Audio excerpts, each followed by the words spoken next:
Olá, queridos amigos que assistem à TV Câmara de Tupã. Estamos começando o programa Mão na Roda, um programa do Rotary Clube de Tupã em parceria com a TV Câmara. E no programa de hoje estamos recebendo o querido professor Dr. Marcelo Campos. Muito obrigado.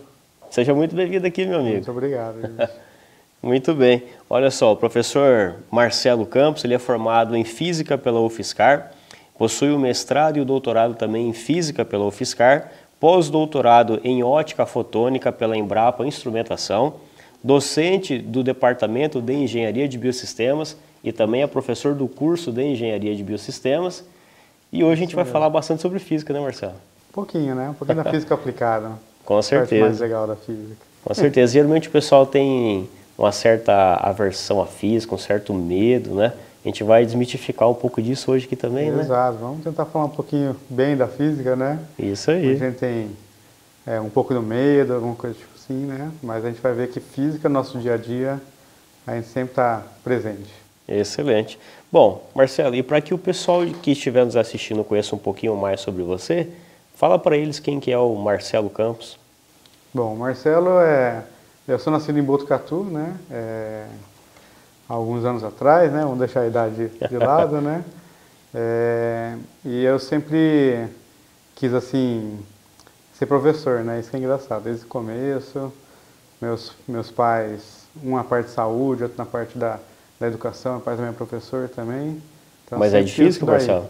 Não, ele é na parte da agronomia, da hora uma parte que, assim, que no futuro eu acabei trabalhando um pouquinho com essa área também de geoprocessamento, que é bem interessante depois, quando eu vim para cá, para Tupã, né?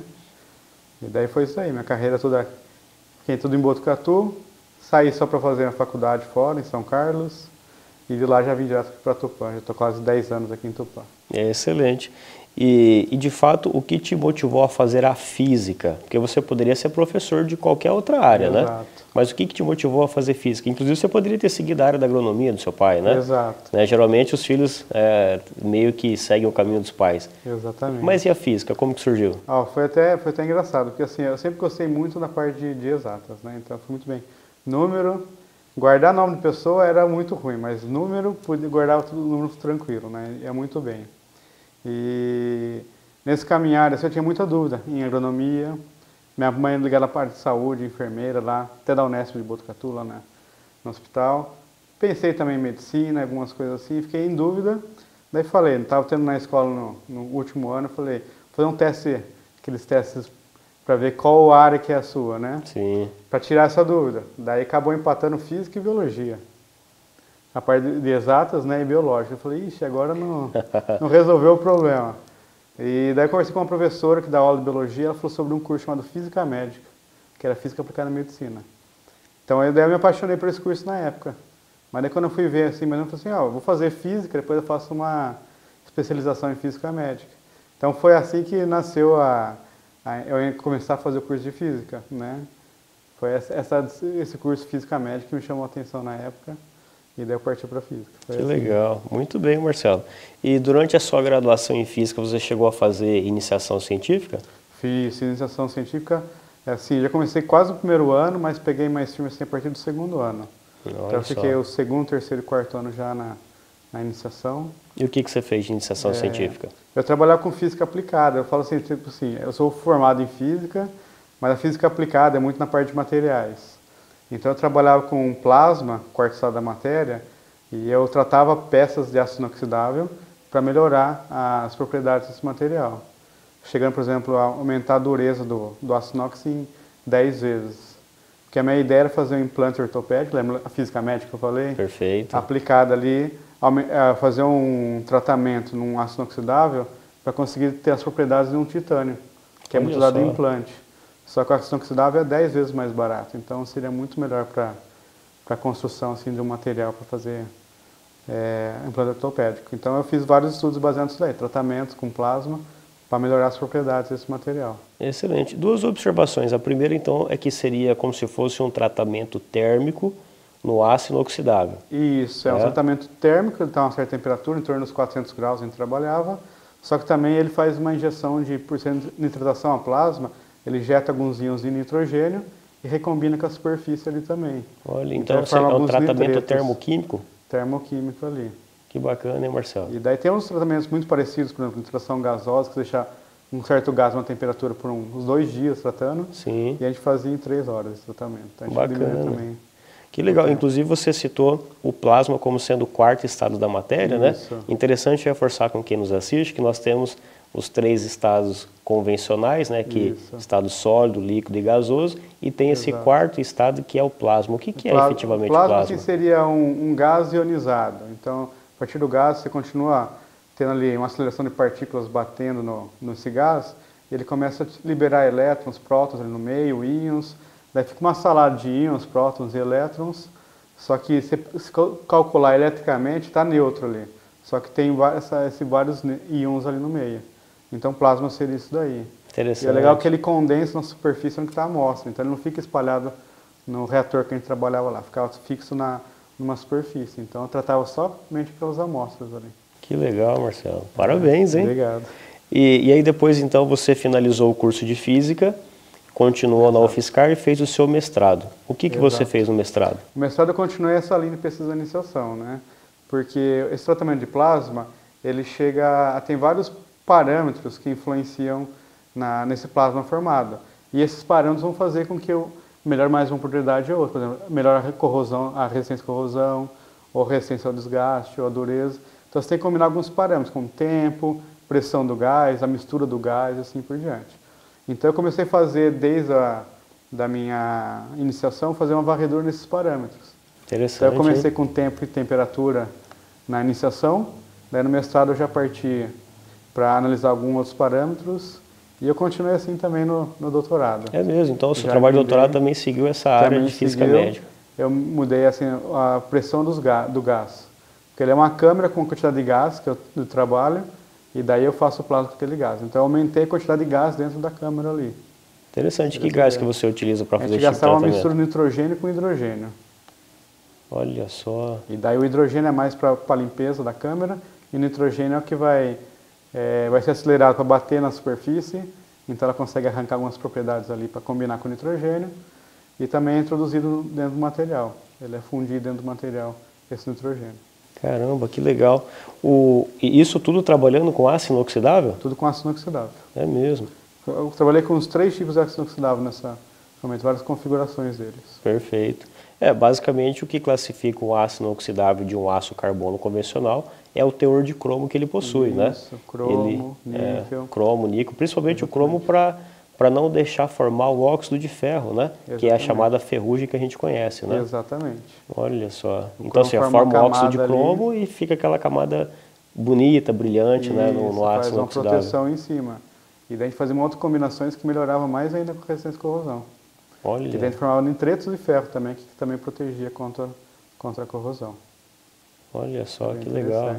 E daí a gente vê assim, né, que é interessante a parte da ciência aqui no Brasil. Às vezes a gente fala muito de fora, né, mas durante esse trabalho eu precisava saber o que formou na superfície. Ele forma uma camada de micrométrica, ou seja, 10 a menos 6 metros, 0,00001 metros. E daí a gente foi num laboratório chamado Laboratório do Luz Simpleton, em Campinas, que é coisa de outro mundo. Assim, da Unicamp esse laboratório? Ele fica próximo à Unicamp, né? Ele é um laboratório nacional, mas ele está meio assim, junto ali com a Unicamp. E daí, tem até uma foto que eu deixei aí, era de outro mundo lá. O laboratório era incrível, era coisa absurda. E conseguiram fazer essa medição de espessura? Conseguimos fazer as medidas, que a gente fez uma técnica chamada difração de raio-x, que a gente consegue ver quais são as estruturas químicas formadas ali, quais são as fases formadas e a concentração. E era interessante que se fizesse num laboratório convencional ia demorar uma semana para fazer a medida. E lá a gente fazia em 3 horas. Olha que diferença, né? A importância de você ter máquinas, equipamentos, né, adequados para fazer aquele tipo de trabalho. Exatamente. Isso custa muito, evidentemente, né, Marcelo? Exatamente. Lá a hora era bem cara para trabalhar assim. Mas é o que destaca assim, né, um país do outro na parte da ciência e tecnologia. A gente vê a China crescendo aí absurdamente com a ciência, né? Então, perfeito. É muito importante isso daí, né? Perfeito. E por fim, esse material de vocês conseguiram a patente, fazer algum registro? A gente publicou alguns artigos, porque assim, o tratamento em si ele já era conhecido, né? Então estava no começo lá, então a gente trabalhou com algumas propriedades, alguns materiais mais específicos para nossas situações, né? Então, a gente tem publicação de artigo, no tema, mostrando o que aconteceu, o que mudou, né? Mas dá para trabalhar com algumas coisas. Tem empresas que usam essa técnica. Por exemplo, antigamente, não sei se agora como que está, né? Mas a Ferrari forma esses carros para fazer uma engrenagem. Então vinha num pó de aço inoxidável. Então ele sinterizava, deixava em sólido, e daí fez o tratamento de nitratação a plasma para aumentar a durabilidade dessa peça. Então, em vez de durar 1 ano ou 100 mil quilômetros, durava 300 mil quilômetros. Nossa! E então, tipo, era um tratamento que eles faziam isso daí também. Então, é uma técnica assim, só que nesse caso, o processo de fabricação era por siderurgia do pó. Isso, pegava o pó de todos esses componentes, colocava no molde, fazia o aquecimento. E depois você fez o tratamento dessa peça. Que legal. Claro que esse tratamento você não precisa fazer na peça inteira, você consegue fazer em pedaços da peça. Tá, por exemplo, no caso da engrenagem, só nos dentes da engrenagem? Só nos dentes da engrenagem, uma coisa um pouco mais rápida. E o interessante é que, depois que desgastou essa camada que é formada, que ela é muito resistente, volta a ser o material normal que estava antes. Então ele é ácido inoxidável por baixo dessa camada. Então, quer dizer, você aumenta aquela camada de durabilidade e ainda depois mantém um equipamento que era o material já normal antes. Então aguenta bastante aí. Interessante. E se necessário, você consegue fazer um novo tratamento termoquímico assim? Consegue fazer um novo tratamento e também tem tratamentos para você retirar o tratamento de plasma. Fazer uma desnitratação. É interessante. Ele consegue fazer pontual e a gente vai ver que eu trouxe isso daí para minha pesquisa atual também. Que legal, Marcelo. Olha, interessantíssimo. Parabéns pelo trabalho. Obrigado. Meu amigo, e você também fez o seu pós-doutorado em ótica fotônica pela Embrapa Instrumentação. Comenta um pouquinho também como que foi esse trabalho. Exatamente. Acabando assim o doutorado, né, eu estava vendo que ia ser feito, eu recebi um convite lá da Embrapa para trabalhar, fiz o pós-doutorado lá. Só que eu sou um pouquinho da área, eu trabalho na área de materiais, mas eu fui na parte da ótica, né? Então trabalhei com laser de alta potência, igual aqueles lasers que é usado em operação, né? Com energia altíssima. A utilização de lentes para fazer focar esse laser. E dentro trabalhou isso aplicado na agricultura. Então a gente dava um tiro de laser no solo e daí ele formava um plasma, coincidentemente coincidiu com o tema, formava um plasma de energia muito alta, então vaporizava tudo ali, quebrava todas as ligações químicas e a gente conseguia fazer uma análise química do solo, elemento por elemento. E a Matec demorava menos de 1 segundo para fazer a análise do solo. É mesmo? Daí tirava, dava todos os picos, ali você conseguia fazer um ajuste e determinar a concentração de cada elemento do solo. Então daí a gente fez um projeto lá que era em parceria com a USP, lá em São Carlos. A Embrapa também era lá em São Carlos, que eu fiz toda a parte, né? Trabalhei com o nosso grupo lá, a parte da aquisição dos dados e do laser, focalizar ele, porque tem que ser bem na superfície do solo. E esse trabalhava na parte de um robozinho. Então a gente fez um robô que ia a campo. Então a ideia era, né, o que a gente fala muito hoje em dia na tecnologia 4.0, né? Era ele fazer a medida do solo, né, contabilizar que elemento está faltando ali. Só que como a medida demora 1 segundo, menos de 1 segundo, daria para fazer várias medidas em 1 hora. Para fazer ponto a ponto no solo, não precisava pegar poucos pontos. Dá para fazer uma análise muito perfeita ali do solo, né, e conseguir desse jeito saber o que realmente precisa em cada parte do solo. Interessante, né? Isso principalmente para nitrogênio, fósforo e potássio? Exatamente, dá para fazer para todos eles. A gente media muito carbono, na época do sequestro de carbono, para ver se a técnica, né, se está sendo sequestro de carbono, principalmente como está o mundo hoje em dia, né, para a gente melhorar esse sequestro de carbono, que é muito importante. Mas nos fertilizantes, NPK, assim também, daria também muito bem para fazer isso daí. Ainda mais que muitos desses fertilizantes são importados, né, são caros. Se a gente conseguisse colocar a quantidade necessária ali, sem pôr mais, sem pôr menos, a gente aumenta a produção.